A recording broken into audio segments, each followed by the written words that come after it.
गणेशाय नमः। माँ सरस्वती नमस्तुभ्यम। मित्रों, आज हम इस वीडियो में बात करेंगे संतान सुख से जुड़ी हुई क्या क्या कारक हो सकते हैं हमारे हाथ में। हम हथेली में कहाँ ये चीज़ें देख सकते हैं कि संतान सुख मिलेगा नहीं मिलेगा, कितनी संतानें होंगी, किस प्रकार की संतानें होंगी। हाँ जी हाँ, हम ये भी देख सकते हैं कितनी विलक्षण संतानें हमारे हाथ में दर्ज होती हैं। यदि मित्रों आपने मेरा चैनल अभी तक सब्सक्राइब नहीं किया है तो प्लीज़ इसे सब्सक्राइब कर लीजिए, लाइक कीजिए, शेयर कीजिए, कमेंट कीजिए, संप्रेषण बना के रखिए। इससे हमारा जीवन श्रेष्ठ होता है क्योंकि हमें नई जानकारियाँ प्राप्त होती हैं और हम अपने बंधु बांधवों में, अपने परिवार में वो जानकारी को साझा करके अपना जीवन अच्छे आयामों में स्थापित कर सकते हैं, सफलता को प्राप्त कर सकते हैं। मित्रों, संतान देखने के लिए हमें हाथों में बहुत आसान है। हमें देखना होता है अपनी जहाँ मैरिज लाइन होती है, तो ये मैरिज लाइन के लिए जो हमारे ग्रह होते हैं वो बुध ग्रह होते हैं, कारक ग्रह, और हम यहाँ से देखते हैं। जो हमारी सबसे छोटी उंगली है कनिष्ठा, उसके नीचे बनने वाला जो पर्वत होता है वो बुध का पर्वत होता है। और बुध के पर्वत पर हमको यहाँ पे एक मैरिज लाइन बनी होती हुई दिखाई दे देती है। कभी कभी 2 भी होती है, किसी के 3 भी होती है, वो एक अलग बात है, उस पर भी मैंने अलग से वीडियो बनाया हुआ है। लेकिन आज हम बात करेंगे कि संतान सुख हम किस प्रकार देखते हैं। तो मित्रों, ये हो सकता है कि 2 लाइन हो, 3 लाइन हो, ये आकर्षण वगैरह की लाइन हो सकती है, जो अतिरिक्त लाइन हो। लेकिन जो एक बड़ी लाइन होती है, वो हम विवाह की रेखा मानते हैं। अब इस विवाह, थोड़ा सा मैं इसे और मैग्नीफाई करूं, अब इस विवाह की रेखा के ऊपर बनने वाली जो लाइनें होती हैं ये हमें बताती हैं संतान सुख। क्या क्या क्या बताती हैं? अगर रेखा लंबी है तो पुत्र होगा, अगर रेखा छोटी है, पतली है, तो ये कन्या संतानों की उत्पत्ति को दिखाती है। क्रम क्या होता है? क्रम हम हथेली के बाहरी तरफ से गिनते हैं। जैसे यदि पहले आप बाहर की तरफ से इसका मूल्यांकन करते हुए आते हैं तो आप देखेंगे कि अगर यहाँ पे एक छोटी लकीर है तो पहली संतान कन्या होगी, फिर एक बड़ी है तो फिर पुत्र होगा। माफ़ कीजिए, मैंने थोड़ा गलत बनाया, कटना नहीं चाहिए। अगर थोड़ी बड़ी है तो ये पुत्र संतान को दिखाती है, और ये क्रम भी है, पहले कन्या उसके बाद पुत्र।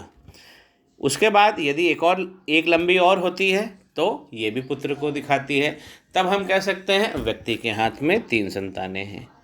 अब जैसे इस मॉडल हथेली में मैं देख पा रहा हूँ, तो मुझे यहाँ पे देखिए, ये इनकी मैरिज लाइन बनी है और ये एक लंबी रेखा बनी है। तो इनके हाथ में एक पुत्र संतान होगी, एक पुत्र इनको होगा, ये इनकी संतति को दिखा रही है। हम यहाँ पे इस लंबी लाइन को देखकर ये भविष्यवाणी कर सकते हैं। तो बड़ा सरल है मित्रों, बहुत इजी है। अब समुद्र शास्त्र में एक जगह हम और देख सकते हैं कि हमारी कितनी संतानें होंगी।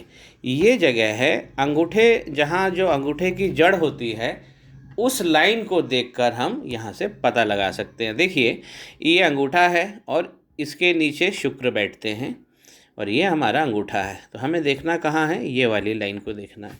अब देखिए, इस लाइन को अच्छे से देखना है। इस लाइन पे जितने भी बड़े बड़े वो ब्लॉक्स बनेंगे, अगर बड़े ब्लॉक्स बनेंगे तो पुत्र और छोटे ब्लॉक्स बनेंगे तो कन्या।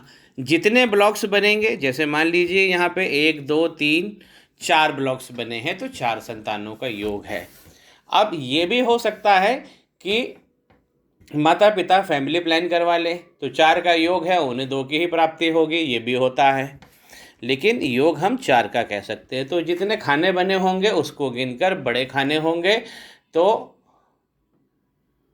पुत्र संतान, छोटे खाने होंगे तो कन्या संतान। अब इसी मॉडल हथेली पे जैसे हमने यहाँ पे देखा कि इनको एक पुत्र है, तो हम यहाँ पे भी देख सकते हैं। देखिए, यहाँ पे इनको एक बड़ा सा, देखिए कितना बड़ा बना हुआ, एक ही है। और यहाँ पे भी हम देख पा रहे हैं कि इनको यहाँ पे भी इनको एक पुत्र संतान है। तो दोनों जगह हमें कंफर्म हो पा रहा है कि इनके एक पुत्र संतान है। तो ऐसे हम यहाँ से पता लगा सकते हैं। मित्रों, अगर यही ब्लॉक्स मान लीजिए कहीं कट का निशान हो, तब संतान के जीवन पर कुछ विपरीत परिस्थितियाँ आ सकती हैं। तो इस ब्लॉक के अंदर कटपिट नहीं होना चाहिए।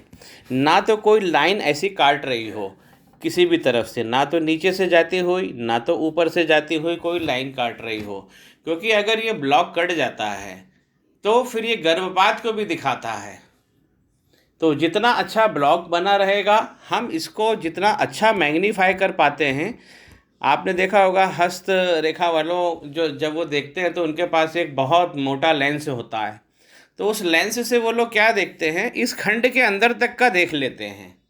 ऐसा हम भी देख सकते हैं, क्योंकि आजकल जो पिक्सल है हमारे फोटोग्राफी में वो काफ़ी इम्प्रूव हो गए हैं। तो इस हथेली में भी हमें एक पुत्र संतान देखने को मिल रही है। अब मित्रों, हम आते हैं शुक्र के पर्वत पर। तो अब शुक्र का पर्वत हमें क्या दिखाता है? कुछ विद्वानों का ये जरूर एक मुद्दा था कि ये जो लाइनें जो होती हैं ये भी संतान की लाइनें होती है। जी नहीं, ये अवसरों की लाइन होती है। ये जीवन में मिलने वाले अवसर, जिससे सुख की प्राप्ति हो, लक्ष्मी की प्राप्ति हो, महामाया की प्राप्ति हो, ये सब लाइनें हमारी अपॉर्चुनिटी लाइन है, अवसर की लाइनें हैं। ये संतान सुख नहीं दिखाती है। कुछ विद्वानों का ऐसा मत है। तो ये संतान सुख यहाँ पे हम गिन नहीं सकते। लेकिन यहाँ पे शुक्र के पर्वत पे एक चीज़ होती है कि शुक्र का पर्वत हम देखकर व्यक्ति की उत्पादकता, फर्टिलिटी, कि क्या वो संतान पैदा करने में सक्षम है या नहीं। अब यदि आप देखते हैं कि शुक्र का पर्वत कहीं से टूट गया है, दब गया है, कुछ अकारण गलत साइन इसके ऊपर आ गए हैं, कुछ कालापन आ गया है, या कहीं कोई स्किन दब गई है, कोई गड्ढा पड़ गया है, तो शुक्र का पर्वत अगर ख़राब होता है तो हमारी जो उत्पादकता होती है, फर्टिलिटी, संतान उत्पन्न करने का, जो हम जिसे सेक्स पावर कहते हैं, तो शुक्र पर्वत, ये सब अगर हम संतान उत्पत्ति का देख रहे हैं यहाँ पे, या चाहे यहाँ पे देख रहे हैं, तो हमें शुक्र पर्वत के ऊपर भी एक नज़र मार लेनी चाहिए। क्योंकि तभी हम मिश्रित और समन्वय वाला एक मूल्यांकन स्थापित कर पाएंगे। क्योंकि शुक्र के पास अगर मान लीजिए शुक्र गड़बड़ है तो फिर सेक्स पावर नहीं है व्यक्ति के पास, और जब जनेंद्रियों में पावर नहीं होगा तो फिर संतान की बात ही अलग हो गई। लेकिन ये बात पक्की है कि अगर किसी पुरुष में, अगर आप देखते हैं किसी जातक जातिका में कि शुक्र बिगड़ा हुआ है, ठीक है, अब अगर शुक्र बिगड़ा भी हुआ है और शुक्र बिगड़ा होगा तो यहाँ पे भी संतानों में, यहाँ पे भी आप देखेंगे और यहाँ पे भी आप देखेंगे, जहाँ जहाँ मैंने दो जगह बताया वहाँ भी हमें बहुत सारी कमियाँ देखने को मिलेंगी। वो वाले हिस्से भी टूटे फूटे होंगे। तो मित्रों, जो लोग अब संतान के प्रति आशान्वित हैं वो अपनी हथेली देखें कि क्या उनके पास ये सब साइन हैं, और इस वीडियो में कमेंट जरूर करें। इससे दूसरे लोग भी लाभान्वित होंगे। श्री गणेशाय नमः। माँ सरस्वती नमस्तु।